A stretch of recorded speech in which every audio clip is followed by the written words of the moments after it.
Bonjour à tous, je suis le Chapelier Fou, bienvenue dans la chronique du Chapelier. Aujourd'hui, on va faire une chronique qui va commencer toute une série de chroniques rattrapage de films que j'ai pas pu voir pendant les vacances parce que je vais beaucoup moins au cinéma quand je suis en vacances. Et donc cette première chronique va porter sur Split de Night Shyamalan.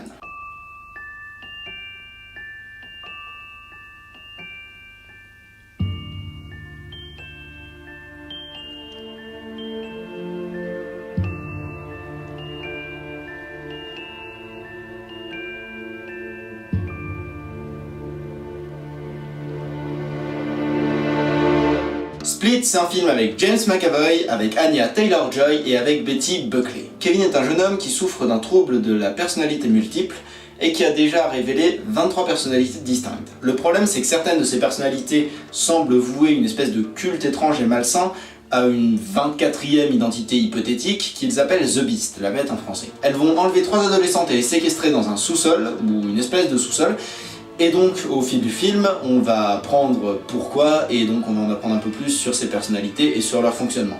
Je connais pas bien la filmographie de Night Shyamalan. J'ai vu Sixième Sens, que j'ai plutôt aimé, j'ai vu After Earth, que j'ai trouvé assez chiant, même si ça passait encore, et par contre j'ai vu The Visit, et ça m'a très vite gonflé, notamment à cause des deux gamins, et surtout le frère que je trouve juste insupportable. Et puis il y a le dernier Maître de l'air, que j'ai vu aussi, et...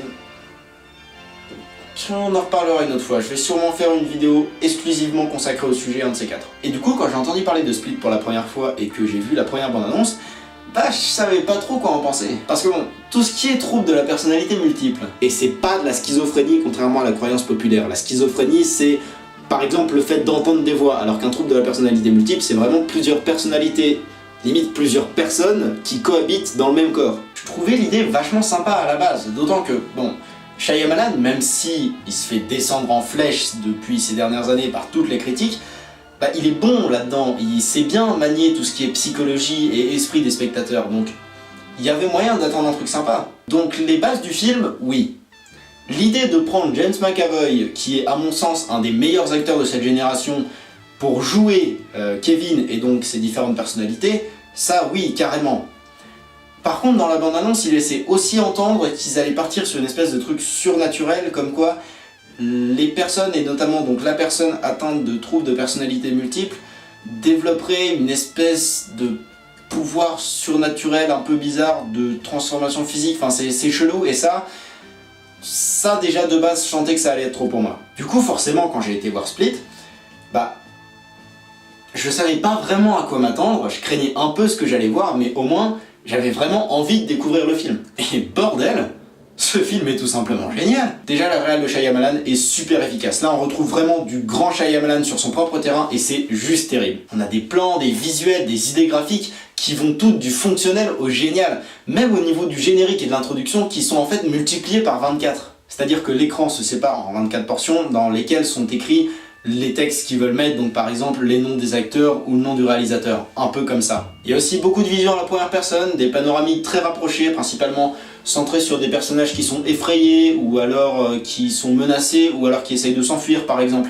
Et ça augmente bien la pression de manière efficace sans trop en faire. Bon, il y a bien 2 ou 3 points de réal un petit peu dérangeants, comme par exemple des dialogues filmés dans des champs contre champs assez chelous, ou alors un jumpscare. Il y en a qu'un, mais pour le coup c'est vraiment le bon jumpscare bien naze que tu vois arriver à 10 bornes quoi. Ah, et sinon, petit point un peu chiant aussi, il y a un moment avec l'énorme facilité scénaristique de la bouche d'aération tellement large que tu passes à 4 pattes easy et c'est un peu dommage. La bouche d'aération, simple, efficace. Mais bon, c'est pas longtemps et c'est assez bien amené, alors on leur pardonne. Par contre, là où ils ont fait très fort aussi, c'est sur les messages de fond. Bien sûr, il y a déjà un gros côté psychologie avec toutes les personnalités et on nous explique comment elles fonctionnent et comment elles s'organisent dans la tête, comment elles vivent le truc, comment elles déterminent qui prend le contrôle. Ils appellent ça take the light, littéralement prendre la lumière dans le film. Mais il y a aussi un gros travail sur la maltraitance d'enfance, sur les différentes formes qu'elle peut prendre et sur les conséquences qu'elle peut avoir. Et faut le dire, c'est très bien fait. Et sinon, il y a aussi des acteurs dont on peut parler, parce que putain, McAvoy quoi, il est incroyable ce mec. Je l'ai adoré dans la plupart des X-Men où il a joué, et il m'avait vraiment fait triper dans Wanted. Oui, j'ai adoré Wanted, je vous emmerde. Mais putain, là il est 4 ou 5 niveaux au-dessus, hein. On le voit jouer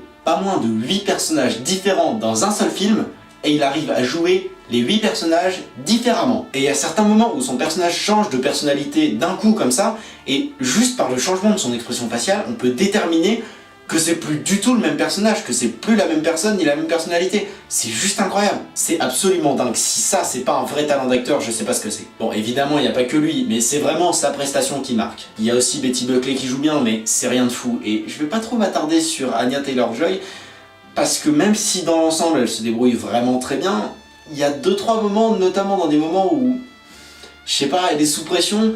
On sent bien qu'elle essaye de jouer comme si elle voulait péter un câble, ou comme si elle allait se mettre à pleurer, ou comme si elle avait peur, mais le seul truc qu'on voit à l'écran, c'est qu'elle a vraiment envie de rire, quoi. Par contre, parce qu'il ne peut malheureusement pas y avoir que des points positifs, ça arrive que le film parte trop loin.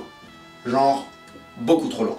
J'en parlais en début de vidéo, il y a des moments où ils cherchent à partir dans le surnaturel. Et même s'ils l'amènent du mieux qu'ils peuvent, avec toute une histoire, comme quoi les changements et les différences entre les personnalités et les différences de volonté vont amener des changements physiques mineurs, et j'insiste bien sur le mineur, tout ça guidé par le mental en fonction de la personnalité qui contrôle le corps à l'instant T, ils gâchent tout au dernier moment en partant beaucoup trop loin, et c'est carrément dommage. Genre, à un moment, attention spoiler, rendez-vous à ce timecode si vous voulez conserver la surprise, il y a The Beast, la bête, la 24e personnalité, qui prend le contrôle et qui monte sur un mur. Objectivement, c'est clairement pour montrer ce qu'il est capable de faire à l'écran, mais honnêtement, il n'y a aucune raison pour lui de faire ça. Je veux dire, il monte sur un mur, il se déplace parallèle au mur comme une espèce d'araignée ou un schmuck dans le genre sur genre 3 mètres, et il redescend de l'autre côté de la pièce.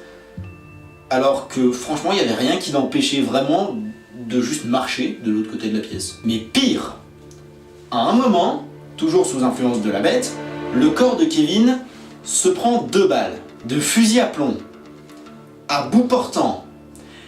Et il survit. Non seulement il survit, mais les balles traversent même pas, comme si sa peau était une putain de carapace blindée. Alors, je veux bien que dans un cas comme celui-là, il y ait des personnalités qui aient des spécificités physiques que les autres n'ont pas. Par exemple, dans le film, il y a une personnalité qui a du diabète, alors que les autres n'ont.